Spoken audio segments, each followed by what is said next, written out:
여러분들 월요일 시장이 끝났습니다. 지난 주말 동안에 중동 전쟁이 확전되는 게 아니냐 우려감 때문에 많은 분들이 월요일장 굉장히 좀 긴장을 했을 것 같은데 결과론적으로는 잘 방어를 하면서 마감이 됐습니다. 코스피는 0.4%대 하락이 나왔고 코스닥이 0.9%대 하락이 나왔는데 또 어떤 일정들이 있고 또 어떤 이유 때문에 이런 변동성이 나왔는지 한번 하나둘씩 정리를 해보도록 하겠습니다. 그리고 오늘부터 앞부분은 이제 기존처럼 시황 콘텐츠를 하고 뒷부분에는 트레이딩 좋아하시는 분들을 위해서 시간을 할애해서 제가 뭐 매매했던 관점이나 여러가지 트레이딩 관점을 설명을 드리는 좀 그런 시간을 가져보도록 하겠습니다. 자, 먼저 시황부터 한번 볼게요. 오늘은 삼성전자가 오랜만에 외국인 순매도가 찍혔어요. 크진 않습니다. 700억 순매도가 찍히면서 1%대 하락이 나왔는데 장중에 거의 마이너스 3% 가까이 하락을 했거든요. 그러면서 20일 이동평균선 근처까지 하락이 나왔다가 반발 매수세가 좀 들어오면서 1.8% 정도권에서 마감이 됐습니다. 자, 오늘 외국인 수급을 봤을 때 코스피 2,300억 정도 매도, 코스닥도 1,000억 정도 매도가 나왔고 역시나 가장 큰 이유는 지정학적인 리스크가 가장 1순위라고 볼 수가 있는데 자, 한번 시간 순서대로 어떤 일들이 일어났는지 한번 체크를 해본다면은 주말 동안에 이란이 이스라엘 공격을 시작을 했죠. 그 전부터 계속 예고를 했어요. 우리 공격할 거야 이렇게 계속 예고를 하다가 주말에 공격을 했습니다. 사실상 이거는 체면치레의 가능성이 굉장히 높죠. 왜냐면 그 전에 이미 영사관을 공격을 먼저 당했기 때문에 이거는 가만히 있을 수는 없어서 일단 공격은 해야겠고 하지만 너무 또 강하게 공격을 하면은 전면전으로 갈 수가 있기 때문에 계속 예고를 하면서 약간의 체면을 챙기는 정도의 공격을 했습니다. 너네가 다시 공격 안 하면은 이제 공격 안 할 것이다. 이렇게 이란은 선을 딱 그었어요. 우리는 더 이상 공격을 안 할 것이다. 단 너네가 또 강하게 반격을 하면은 우리는 추가적으로 호르무즈 해협이나 기타 또 추가적인 공격 이런 옵션을 가지고 있을 수 있다. 이런 식의 뉘앙스를 좀 보여줬는데 문제는 이제 공은 이스라엘로 넘어갔죠. 그래서 이스라엘이 이제 막 미국 바이든이 어제 막 일요일도 막 전화를 해가지고 너네가 성공적으로 막았으니까 사실상 너네가 이긴 거다. 더 이상 공격을 하지 않아도 돼. 그냥 이쯤에서 마무리를 하자. 이렇게 얘기를 했는데 그래서 사실상 공격을 보류했다는 뉴스가 나오기도 했거든요. 그런데 혼란스럽게 오늘 아침에는 다시 이스라엘 내각에서 여러 가지 뭐 회의를 하는 결과 공격을 다시 해야 된다. 이런 내용도 나오고 지금 그래서 뉴스들도 혼란스럽고 아직 확실하게 정해진 게 없는 그런 상황이다라고 볼 수가 있습니다. 오늘 내부적으로 다시 얘기를 하고 있고 다시 공격을 해야 된다는 의견이 꽤 나오고 있어서 그거에 따른 조율을 하고 있다라고 보면 되고 최근에 나온 월스트리트 저널에 따르면 15일에 대응에 나설 것으로 예상한다고 합니다. 여기서 대응을 해버리면 애매한 게 이렇게 되면 또 이란도 가만히 있을 수가 없잖아요. 그러면 또 호르무즈 해협을 봉쇄한다던가 또 이런 식의 흐름이 나와주면은 유가가 추가적으로 상승할 가능성이 있고 국내 증시도 여기에 따른 영향을 받을 수밖에 없기 때문에 이거는 확실히 이스라엘이 어떻게 나오느냐가 굉장히 중요할 것 같습니다. 이번 주 중요한 관전 포인트가 될 것 같아서 잘 보시면서 주식도 대응을 해야 될 것 같아요. 자, 이것 때문에 오늘 증시가 굉장히 발작을 일으키지 않을까 걱정하시는 분들이 많았을 것 같은데 그래도 다행인 게 이거 사실상 악재 소멸 아니야? 뭐 이렇게 생각을 하는 수급이 있어서 그런 건지 몰라도 저가 매수세가 굉장히 많이 좀 들어왔다. 그렇게 볼 수가 있습니다. 대부분 들어왔던 종목은 반도체, 삼성전자는 좀 하락을 했지만 하이닉스는 장중에 플러스로 전환이 됐고요. 한미 반도체도 플러스로 전환이 되고 마감이 됐습니다. 전고점 돌파하면서 강한 순환매가 들어오는 종목도 있었어요. 예를 들면 테스 전고점 구간인 27,000원을 강하게 돌파를 하는 모습이 나왔고 그 다음에 FST 다시 한 번 더 신고가를 가는 모습, JMB라는 종목도 따로 개별 호재가 붙어주면서 다시 한 번 더 상한가까지 가는 모습이 나와줬고 지금 시장에서 본다면은 다른 섹터들은 굉장히 지지부진해. 예를 들면 뭐 2차전지 계속 계단식 하락이 나와주고 있고 게임주도 정말 지하를 바닥을 알 수 없을 정도로 하락을 하고 있거든요.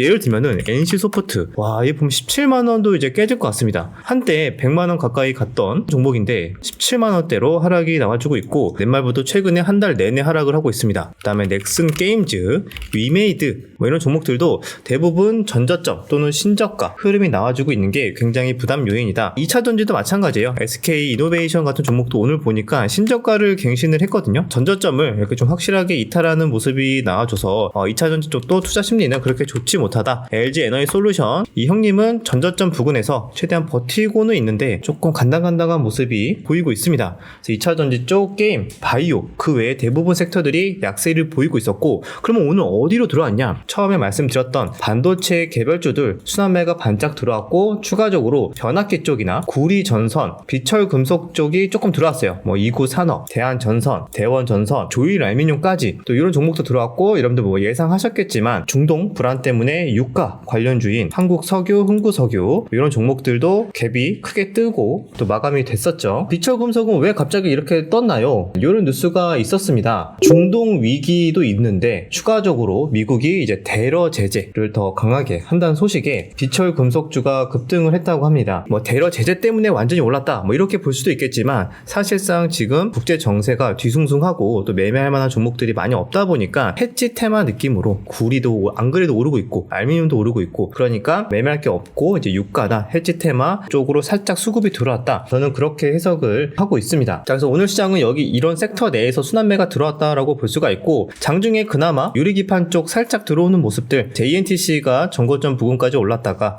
윗꼬리가 만들어졌고 그 외에 유리기판 쪽도 완전히 끝나진 않았다 이렇게 말씀을 또 드렸었는데 오늘 장중에 조금 흔들림은 있었지만 그래도 몇몇 종목들은 반등에 성공하는 모습이 특징적이었습니다. 조선주도 야금야금 또 올라오고 있어요. 삼성중공업, 뭐 하나오션 이런 종목들 다시 21선 위로 올라오면서 비교적 다른 섹터에 비해서는 굉장히 양호한 모습이 보여져서 좀 더 눈에 잘 띄는 것 같습니다. 이 정도 시장이면은 오늘 대부분 본 것 같고 이렇게 보니까 시장이 괜찮은 것 같은데 라고 생각할 수도 있잖아요. 그런데 오늘 종목들 대략적으로 한 2,500 종목 중에서 하락한 게 한 1,700 종목이 하락을 했다라고 보시면 될 것 같습니다. 그만큼 쉬운 장은 아니기 때문에 확실히 이번 주는 조금 관망세가 나오고 일부 개별주나 가벼운 종목들 위주로 움직이거나 아니면 오늘처럼 일부 반도체 정도까지는 계속 AI 관련해서 체크는 해야 될 것 같아요. 자, 이 정도 보고 우리 월요일마다 항상 하는 일정 체크를 해야겠죠? 일정 체크하고 이제 트레이딩 관련된 콘텐츠를 진행하도록 하겠습니다. 자, 주말간에 나온 뉴스입니다. 가볍게 보시면 될 것 같고 빅스 지수가 장중에 19포인트도 돌파했다고 하면서 지난해 10월 이후 최고라고 합니다. 그 외에도 미국 대형 은행주 어닝 쇼크에 금융주가 일제히 약세를 보였고 기타 이런 뉴스들이 있었으니까 가볍게 보시면 될 것 같습니다. 홍콩 15일 비트코인 이더리움 현물 ETF 승인할 수도 라고 나왔었는데 아마 오늘자 뉴스로는 승인을 했다 이런 뉴스가 나오면서 코인 쪽도 수급이 들어왔다 그렇게 보시면 될 것 같고 그 외에도 뭐 데이터 센터 쪽 데이터 센터 관련된 뉴스도 계속 추가적으로 나오고 있다는 것도 특징적이다 그렇게 말씀을 드리도록 할게요. 자, 월요일입니다. 월요일도 오늘 요거 때문에 JMB나 기타 반도체 종목들이 나쁘지 않았죠. 삼성전자 미국 텍사스주 반도체 투자 계획 발표 뉴스가 있었고 홍콩 비트코인 승인이 되었죠. 기업 밸류업 프로그램 강연 때문인지 몰라도 오늘 저PBR 관련주 중에서 자동차 쪽은 기아가 좀 강한 반등이 나왔던 게 조금 눈에 띄었습니다. 자, 저PBR 관련해서 밸류업에서 뉴스가 나왔는데 총선 상관없이 밸류업 일관되게 추진할 것이다. 장투 인센티브가 필요하다.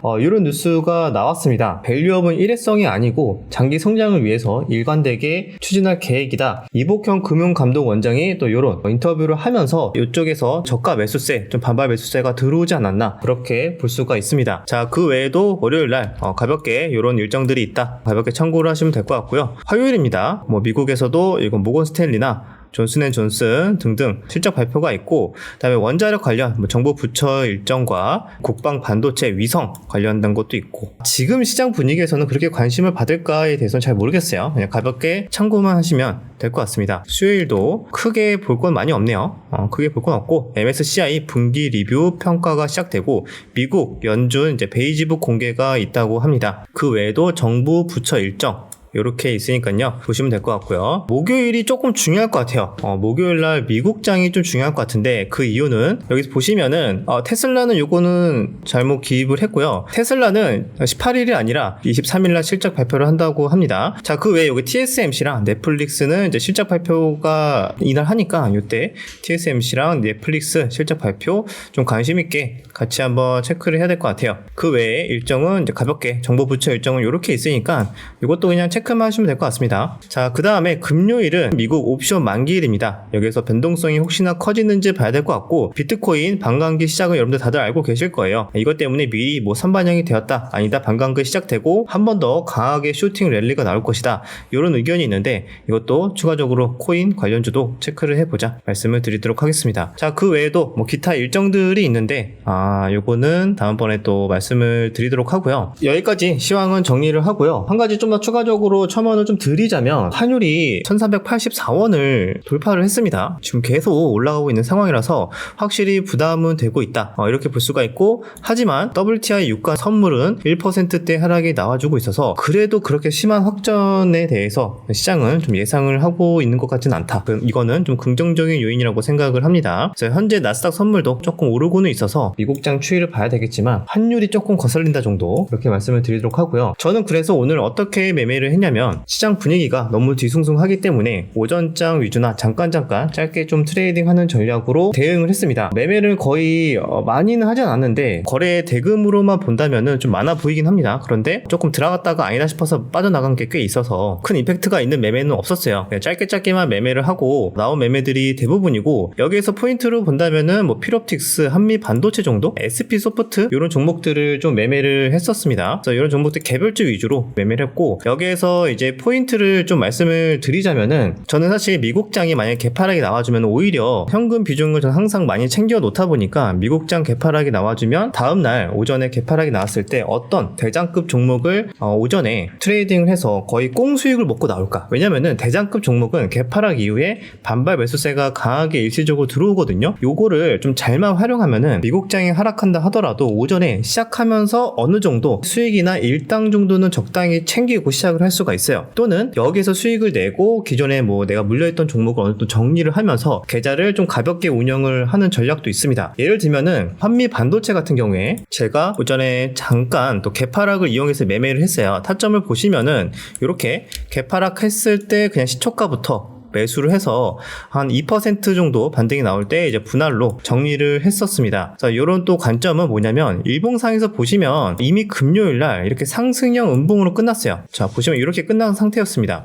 그러면은 만약에 개파락이 나온다고 해도 이날 목요일날 종가죠. 목요일날 종가인 14만 1,700원 요 구간을 시초가부터 이탈을 하지 않는다면 5일 이동평균선 근처이자 중요한 단기 지지 저항대라고 판단이 돼서 개파락을 하더라도 여기 위에서 시작을 한다면 일시적으로 5일선 위이자 장대 양봉의 종가이기 때문에 이 구간에서는 짧게라도 기술적 반등이 나올 수 있겠다, 이렇게 판단이 들어서 이제 종목 순위로 한미 반도체 개파락을 노리고 있었고요. 하지만 아쉬웠던 거는 생각보다 개파락은 많이 나오진 않아서 한 0.4% 하락을 하더라고요. 그래서 그럼에도 불구하고 장중 변동성 트레이딩 하기에는 나쁘지 않은 변동성이 나와줬다. 그리고 또 매매를 했던 거는 뭐 필옵틱스 같은 종목인데, 자, 이 종목은 제 예전에 강의를 혹시 들으신 분들은 아시겠지만 일단 1차적으로 이렇게 강하게 수급이 들어왔던 종목이 거래량 줄이면서 하락 산파의 이런 패턴이 나왔을 때는 단기 기술적 반등의 가능성이 있다. 또는 이전에 거래량이 터졌던 캔들의 중요한 가격대 또는 이동평균선, 첫 번째 이동평균선의 이런 자리에서는 일시적으로 기술적 반등을 노려볼만 한데, 한 가지 찜찜했던 거는 이 종목이 경고 종목이라는 점과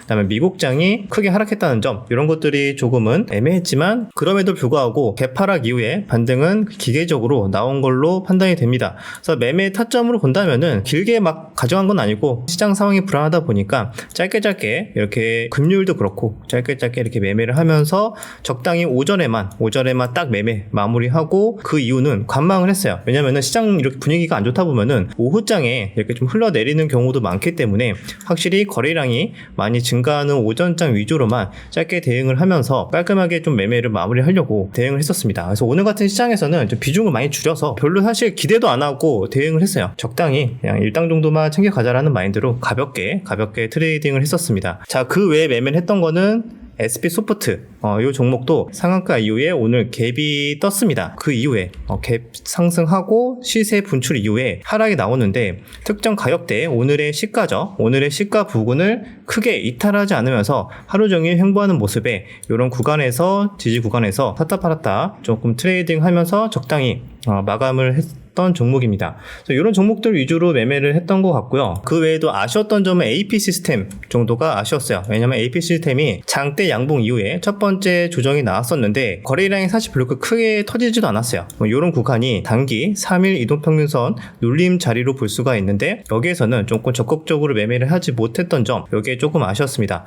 장 후반으로 갈수록 반발 매수세가 들어오면서 어제의 종가인 요 기준가를 돌파하는 흐름까지 잘 나와줬습니다. 그래서 이런 첫 번째 3일선 눌림 구간, 거래량 크게 터졌던 장대 양봉 이후에 이런 구간도 좀 정석적인 패턴이니까 한번 공부 삼아 체크해보는 것도 좋을 것 같습니다. 이렇게 시장이 뒤숭숭할 때는 조금씩 매매를 할 때도 있고, 또 기회다 싶으면 또 과감하게 매매를 할 때도 있는데, 최대한 매일 몇 가지 배울 점이라도 디테일한 타점이나 관점들을 설명을 좀 드리도록 하겠습니다. 자, 오늘 영상 준비한 내용은 여기까지고요. 이렇게 시황 영상 앞에 하고 뒷부분에 트레이딩 관련된 제가 매매했던 것과 함께 추가적으로 약간의 코멘트, 아주 디테일하게는 말씀드리진 못하겠지만 약간의 코멘트 이렇게 남겨드리는 거 어떻게 생각하시는지 자유롭게 댓글로 남겨주시면 콘텐츠 준비하는 데 도움이 될 것 같습니다. 여기까지 오늘 영상은 마무리하고요. 또 내일 영상에서 뵙도록 하겠습니다.